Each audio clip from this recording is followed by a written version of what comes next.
You know, I had the HERO10 Black, but I was like, you know, I've got to upgrade to the HERO11 Black for these reasons here. So number one is a taller sensor. Traditionally, the GoPros have always been a 4x3 sensor, but with the HERO11 Black, we're now at an 8x7 sensor, so it's taller. Now, I know what you're thinking. It's a bigger sensor, so does that mean it's gathering more light, and so it's going to work differently than the HERO10 did?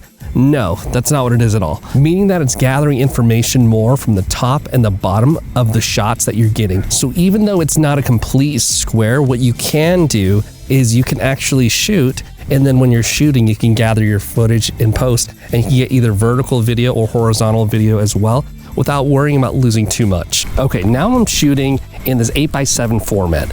And what's great about this, what you can do is you can crop top to bottom to give you that horizontal view, that landscape view of your video. But say also you wanted to share that to social. Well, instead of losing a lot of information here, a lot of your screen real estate, they've actually given us more screen real estate. So now you can actually not crop in from that horizontal landscape version, but now you can crop it to vertical video and still get tops and bottoms here. What we're talking about here today is I'm going to show you two different ways that you can actually shoot in this format and still get good vertical content. So one, you could either just shoot it like this in the 8x7 format and then crop this way. However, it's longer horizontal than it is vertically. So another way what you can do is, if you wanted to, is since there's actually still more information horizontally, what you could do then is now you can rotate your camera. So now you have the 8 going up and down, and then the 7 that they're talking about in the resolution going left to right. You'll see here that it is slightly wider. So I'm going to hold my hand here and keep it in the same place. And when I pull it back the right way, you see my hand there. So that's how much content that you're able to capture. So as you can see here, I've got a couple of different versions of what this screen size looks like. We've got the traditional right here, the traditional size of the 4x3 that you would usually shoot. We've also got the max lens mod of what that would shoot. And this is traditionally on the HERO10 Black. Now, and also, let's look over here at this version right here. This is the tall version. This is the full sensor, shot and wide. Everything's the same here. So take a look at the top to bottom, left to right, what those look like.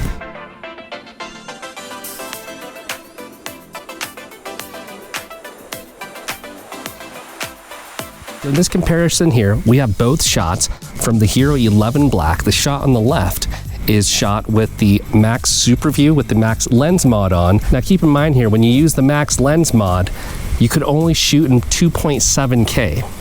So with the tall version on the right, in the 8x7 version, you could shoot in 5.3K still.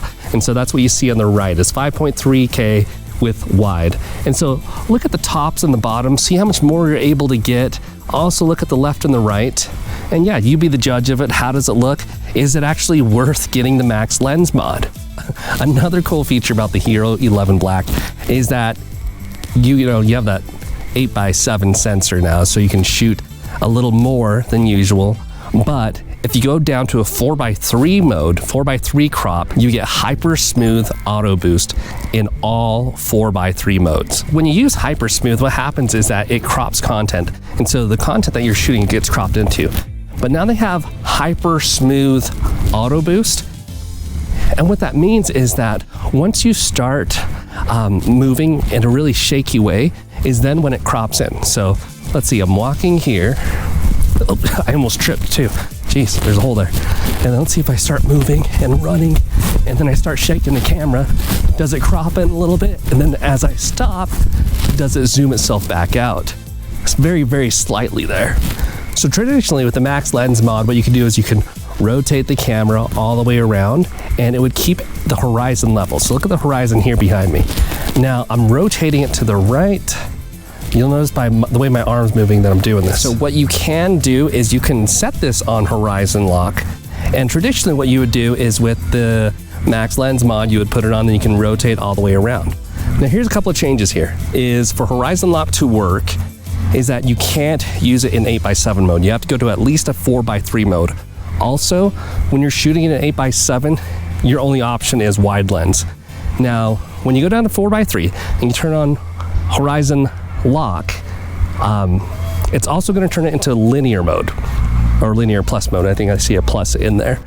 But what this is that the horizon that you see behind me is going to stay flat, and it's going to keep everything upright. So the only way I can show you right now with using just the GoPro is I'm going to take you to this tree so that you can see the shadow of what I'm doing here.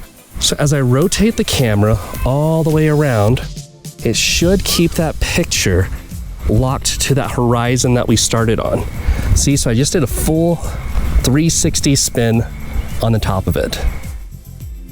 And so this is super helpful. Obviously, you're gonna see like tons of examples of this online, especially on YouTube as well, as people are talking about this camera. But why that's good is because when you're moving more rapidly, and I'm shaking it a lot right now, it's actually keeping everything horizon level, so it looks normal instead of me jerking my arm around. So one of my favorite modes to shoot in is 5.3K at the 8x7 mode. Now, the reason for that is because I like to have a lot of control of what I want to do in post. But say you don't want to do anything in post, you just want to shoot it right away and just go from there. So if I switch to not 5.3K 8x7 or 5.3K 4x3, but I switch to 5.3K, just the 5.3K standard, I then get this new mode called Hyperview. And so what you'll see is that it's kind of like warpy, and you'll see a lot more on the sides, and then everything in the middle kind of stays a little more normal. And that's because it's in Hyperview. Now, the reason I'm shooting it this way is because generally this only looks good when you're doing a POV shot like this.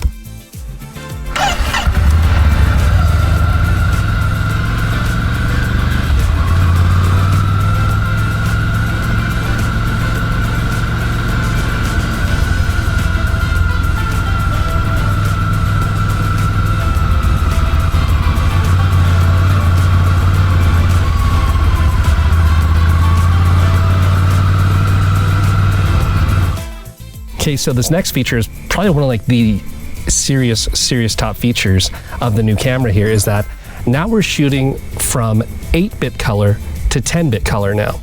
And what you'll see here in the shot on the left, it's 8-bit color, and the one on the right is the new 10-bit color. Now, these are both shot in 5.3K. Obviously, when it's compressed, when you view this, it's not going to be at 5.3K, but that's what I shot it in, as well as I shot these in the flat color profile. So what that means is that when you're editing this in post-production, now you have a lot more colors to work with, and so you're not getting that color banding as you usually would in 8-bit color, because now you have 10-bit to give you more options of how that reads. So really, this only affects those that are really thinking about color grading afterwards, and they want all the data that they can get to give those smooth colors when they're editing. So that is the HERO11 Black. I think it's pretty awesome.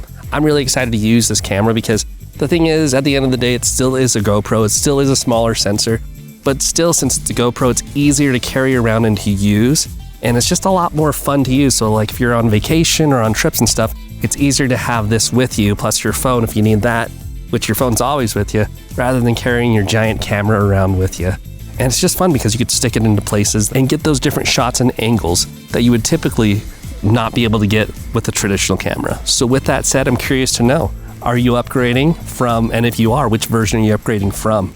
Let me know. And yeah, I'm excited for it. So enjoy, and I'll see you in the next one.